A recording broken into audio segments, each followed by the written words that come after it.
The arrival of the unknown. The galaxy was vast, filled with countless species, each with its own history, culture, and understanding of the universe. Among these species, the Zorathians were known for their meticulous study of the cosmos. They were a race of scholars, scientists, and philosophers who prided themselves on their ability to catalog and explain every phenomenon they encountered. Their libraries spanned entire planets, and their databases contained the collective knowledge of 1,000 civilizations. Yet, for all their wisdom, there was one mystery that eluded them. A myth, a legend, a story so absurd that it had been dismissed as nothing more than a fanciful tale told by spacefarers. This was the myth of the humans. The Zorathians had long debated the existence of humans. According to the stories, humans were a species from a distant, unremarkable star system. They were said to be bipedal, soft-skinned, and lacking any natural defenses. Yet, despite their apparent fragility, they were rumored to have achieved incredible feats: mastery of their planet, exploration of their solar system, and even the audacity to send messages into the void of space, hoping to communicate with other civilizations. To the Zorathians, this was preposterous. How could such a species exist? How could they have survived, let alone thrived, in a universe that favored the strong and the adaptable? Professor Valen, a renowned Zorathian Xenoanthropologist, had spent decades studying the so-called human myth. His latest paper, titled The Impossibility of Human Existence, a comprehensive analysis, had been met with widespread acclaim. In it, he argued that humans were nothing more than a fabrication, a story created by bored space traders to entertain themselves during long journeys. His evidence was irrefutable, or so he thought. One day, as Professor Valen was preparing for his weekly lecture on the topic, an unexpected visitor arrived at his office. The visitor was a young Zorathian student named Clyra, who had recently returned from an expedition to the outer rim of the galaxy. She was visibly excited, her antennae twitching with barely contained energy. "Professor Valen," she began, "I have something you need to see." Valen, ever the skeptic, raised an eyebrow. What could possibly be so important that it requires interrupting my preparation for today's lecture? Clyra placed a small, metallic object on his desk. It was a rectangular device, slightly worn but still functional. "We found this on a derelict ship near the edge of the Andarian Nebula. It appears to be some kind of data storage device. We managed to extract its contents, and, well, you need to see it for yourself." Curiosity piqued, Valen activated the device. A holographic projection filled the room, displaying images and recordings that left him speechless. There were videos of a blue-green planet, teeming with life. There were recordings of a species that matched the descriptions of humans: bipedal, soft-skinned, and seemingly fragile. But what truly shocked Valen were the achievements documented in the device. Humans had built cities that stretched across continents, created art and music that resonated with emotion, and developed technology that rivaled that of the Zorathians.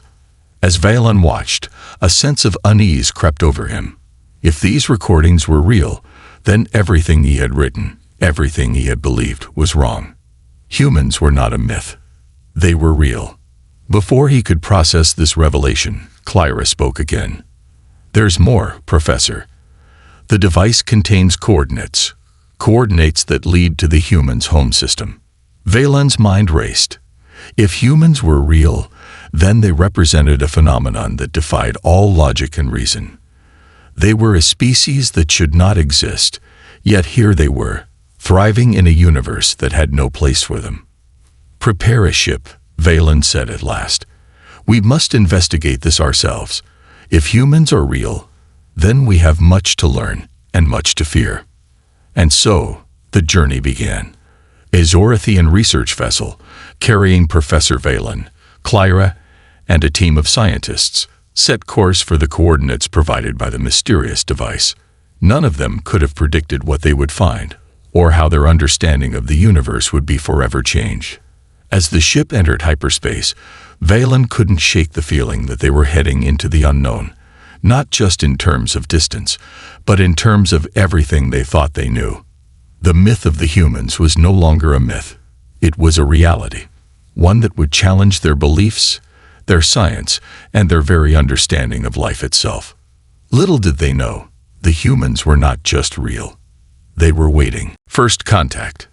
The Zorethian research vessel, Starweaver, emerged from hyperspace on the edge of a star system that matched the coordinates from the mysterious device. The system was unremarkable at first glance. A single yellow star, a handful of planets, and a scattering of asteroids. But as the ship's sensors began to scan the area, the crew realized that this system was anything but ordinary. Professor Valen stood on the bridge, his multiple eyes fixed on the holographic display. The third planet from the star was the one that caught his attention. It was a vibrant blue-green orb, teeming with life. The atmosphere was rich with oxygen, nitrogen, and traces of other gases. The surface was a patchwork of continents and oceans, dotted with lights that suggested the presence of intelligent life. This can't be real," Valen muttered, his voice tinged with disbelief. "The readings are consistent with the data from the device. This is their homeworld."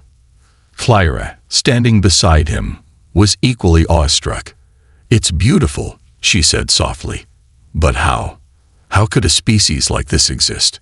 They have no natural defenses, no claws, no armor. How did they survive?"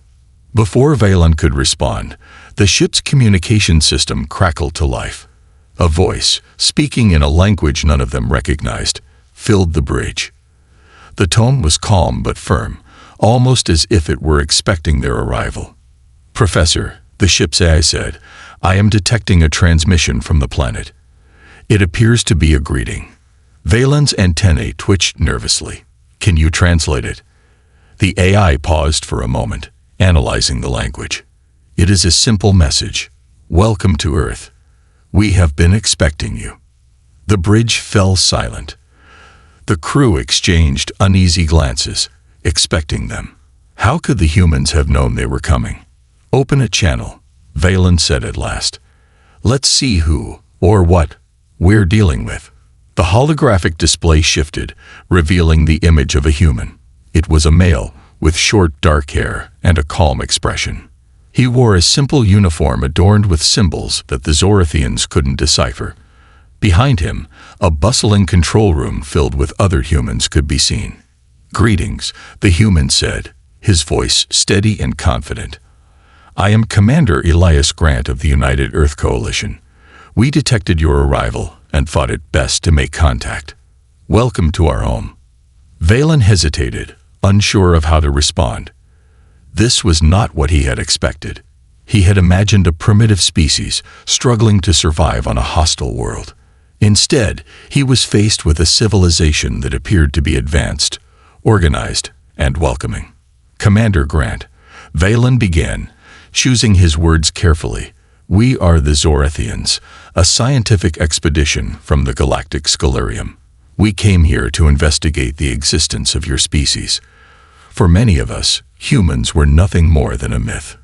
Grant smiled, a gesture that seemed both friendly and enigmatic. "We get that a lot. It's not every day you meet a species that defies expectations. But I assure you, we are very real. And we're eager to learn more about you as well." The conversation continued, with Grant explaining that humanity had long been aware of other civilizations in the galaxy. They had detected the Zorethians' approach weeks ago and had prepared for this moment. Valen was both impressed and unnerved by the humans' foresight. As the dialogue progressed, the Zorethians learned more about Earth and its inhabitants. Humans, it seemed, were a species driven by curiosity and a relentless desire to explore. They had faced countless challenges, wars, natural disasters, and the harsh realities of their environment, but they had always found a way to overcome them. "What is your secret?" Clyra asked, unable to contain her curiosity. "How have you achieved so much despite your limitations?" Grant chuckled. "Limitations, I suppose that's one way to look at it, but we prefer to think of them as opportunities. We don't have claws or armor, but we have something far more powerful: our minds. We adapt, we innovate, and we never give up. That's what makes us who we are." The Zorathians were fascinated, but also wary. Humans were unlike any species they had encountered before. They were unpredictable, resourceful, and in many ways, incomprehensible. As the conversation drew to a close, Grant extended an invitation. "Why don't you come down to Earth? See our world for yourselves. We have much to show you, and I think you'll find it enlightening." Valen agreed, though not without hesitation. The crew of the Starweaver prepared for their descent, their minds filled with questions and doubts. What would they find on Earth? What secrets did the humans hold? And what would this encounter mean for the Zorathians, and for the galaxy as a whole? As the ship entered Earth's atmosphere, the Zorathians caught their first glimpse of the planet's surface. Towering cities, vast forests, and shimmering oceans stretched out before them. It was a world of contradictions, beautiful yet chaotic, advanced yet primal. The landing was smooth, and the Zorathians were greeted by a delegation of humans, led by Commander Grant. As they stepped onto the surface of Earth, they felt a strange sense of awe and trepidation. This was not just a meeting of two species. It was the beginning of something much larger, a story that would change the course of history. The wonders of Earth. The Zorathians stepped off their ship and onto the surface of Earth, their senses overwhelmed by the sheer vibrancy of the planet. The air was thick with unfamiliar scents: fresh grass, blooming flowers, and the faint tang of salt from a nearby ocean. The sky was a brilliant blue, dotted with fluffy white clouds, and the sun cast a warm, golden light over the landscape. It was a stark contrast to the sterile, controlled environments of their homeworld. Commander Grant and his team greeted the Zorathians with a mix of curiosity and hospitality. "Welcome to Earth," Grant said, spreading his arms wide. "We've prepared a tour to show you some of what we've built and achieved. I think you'll find it enlightening." The first stop was one of Earth's megacities, a sprawling metropolis that stretched as far as the eye could see. Towering skyscrapers pierced the clouds, their surfaces covered in reflective glass that shimmered in the sunlight. The streets below were alive with activity. Humans of all ages and backgrounds moved about, their faces a tapestry of emotions. The Zorathians, accustomed to the orderly and predictable behavior of their own kind, were fascinated by the chaos and diversity of human life. "This is New York City," Grant explained as they walked through the bustling streets. "It's one of our largest and most iconic cities. It's a hub of culture, commerce, and innovation." Professor Valen's eyes darted from one site to another, his mind struggling to process the sheer scale of human achievement. "How do you manage such complexity?" he asked. "The coordination required to maintain a city of this size must be immense." Grant smiled. "It's not easy, but we've developed systems to manage it. Technology, infrastructure, and a lot of cooperation. But what really keeps it all together is our ability to adapt. When something goes wrong, we find a way to fix it. When we face a challenge, we rise to meet it." The Zorathians were shown examples of human ingenuity at every turn. They visited a power plant that harnessed renewable energy from the sun and wind, a hospital where cutting-edge medical technology saved lives, and a research facility where scientists worked on projects ranging from space exploration to artificial intelligence. Each discovery left the Zorathians more astonished than the last. But it wasn't just the technology that captivated them. It was the humans themselves. The Zorathians observed how humans interacted with one another, how they laughed, argued, and collaborated. They saw acts of kindness and moments of conflict, and they began to understand that humanity's strength lay not just in their tools, but in their relationships. One moment stood out in particular. As the group walked through a park, they came across a group of children playing a game. The children were laughing and shouting, their faces lit up with joy. Clyra, the young Zorathian student, couldn't help but smile. "They seem so carefree," she said. How do you balance such joy with the challenges of survival? Grant knelt down to pick up a small, brightly colored ball that had rolled toward him. He tossed it back to the children, who cheered and resumed their game. Joy isn't a luxury for us, he said. It's a necessity. Life is hard, and it's unpredictable. But we've learned that if we don't take the time to enjoy it, to connect with one another, then what's the point? That's why we create art, music, and stories. That's why we play. The Zorathians were silent, their minds racing to process this new perspective. For a species that valued logic and order above all else, the idea of embracing chaos and emotion was both alien and intriguing. The tour continued, and the Zorathians were introduced to more aspects of human culture. They visited a museum filled with artifacts from Earth's history, a theater where a live performance left them spellbound, and a marketplace where the sights, sounds, and smells overwhelmed their senses. As the day drew to a close, the group gathered on a hill overlooking the city. The sun was setting, painting the sky in shades of orange and pink. The city lights began to twinkle like stars, and the hum of life below created a soothing backdrop. Professor Valen turned to Grant, his expression a mix of awe and confusion. I must admit, Commander, I came here expecting to find a species that had somehow defied the odds. But what I've seen today, it's more than that. You haven't just survived. You've thrived. You've created a world that is beautiful, complex, and full of life. How do you do it? Grant looked out over the city, his face thoughtful. We don't have all the answers, he said, and we've made plenty of mistakes along the way. But I think the key is that we never stop trying. We never stop learning, growing, and dreaming. We're not perfect, but we're resilient, and that's what makes us human. The Zorathians fell silent, each lost in their own thoughts. They had come to Earth seeking answers, but they were leaving with more questions than ever. What did it mean to be human?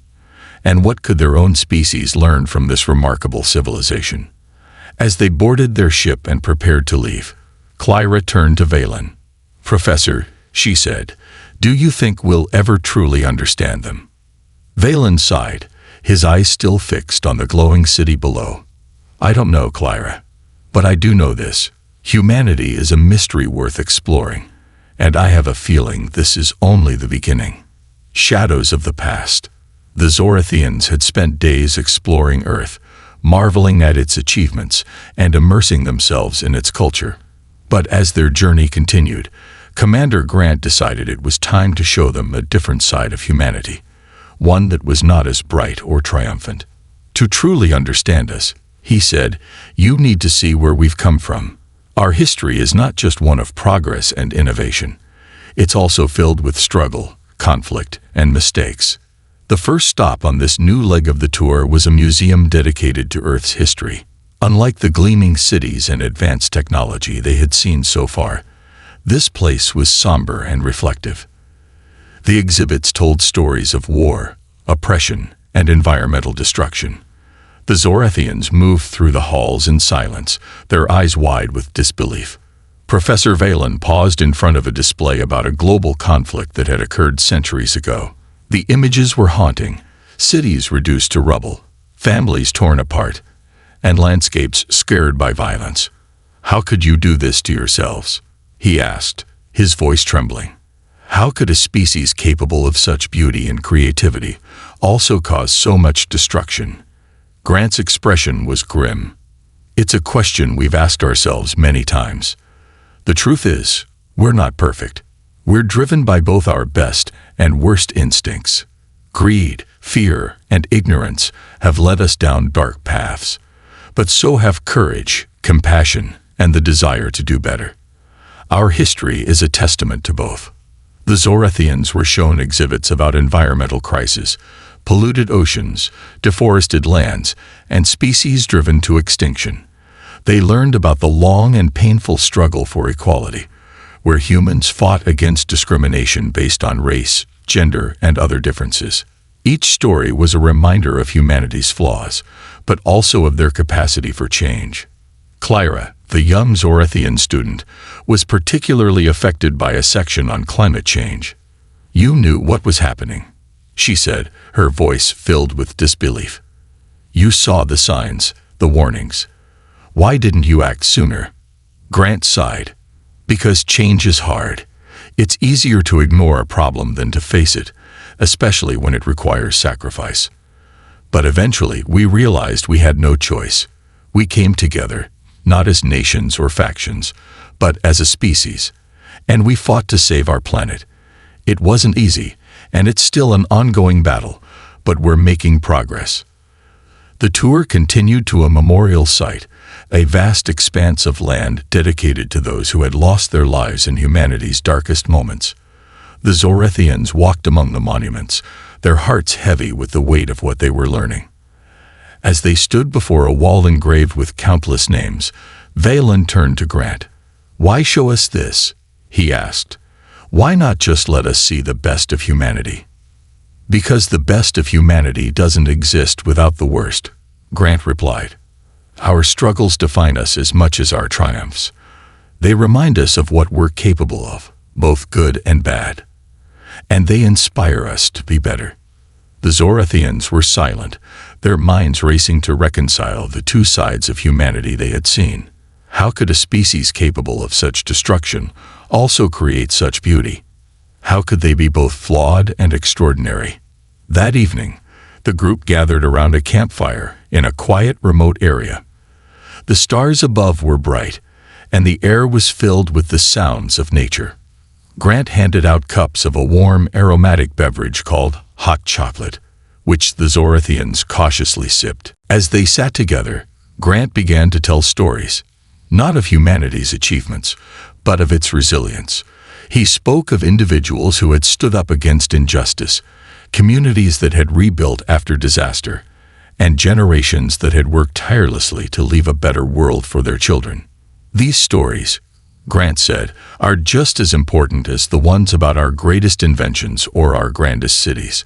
They remind us that progress isn't just about technology or power. It's about people. It's about hope."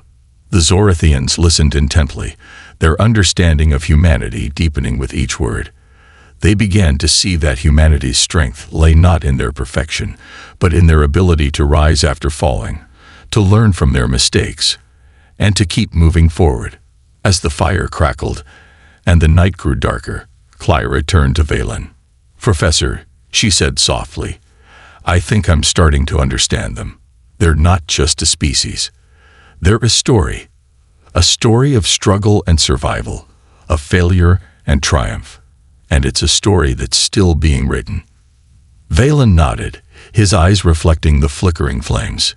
"Yes, Clyra. And perhaps that's the most remarkable thing about them. They're not defined by their past. They're defined by their ability to change, to grow, and to dream of a better future."